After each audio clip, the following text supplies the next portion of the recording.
Welcome back to my new another blogs. তো আজ চলে এসেছি কোথায়, খাটুশ্যাম মন্দিরে। আর এটা হচ্ছে খাটুশ্যাম মন্দির, ঠিক আছে। আর এখানে আমার সব বন্ধুগুলো আছে, এই আমার বন্ধু, ঠিক আছে। আর এইখানে এসে খুব ভালো লাগছে, কারণ আজকে সানডে, আজ একাদশী।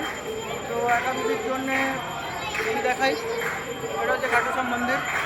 আজকে যেহেতু একাদশীর দিন পাবলিক এতটা আসেনি, তবু ট্রাই করছি যে আবার পাশে একটা গম্ভীরানন্দ আশ্রম আছে, সেখানে যাব। সেখানে যাওয়ার পর সেইখানে আজকে ভোজন আছে, সেখানে আজ প্রসাদ খাবো। আর ভালো লাগছে। আর আজ অফিস যেহেতু ছুটি আছে, তো বন্ধু ফোন করলো যে আয় চলে আয়, সেই কারণের জন্য চলে এলাম। তো মোটামুটি আজকে এখানে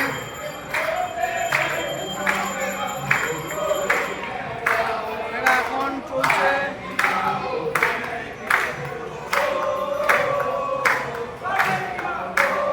গেট বন্ধ আছে, পথ এসছে। চলো আবার অন্য কোনো ব্লগে দেখা হচ্ছে। ধন্যবাদ, ভালো লাগলে like, comment, share. Radhe Radhe.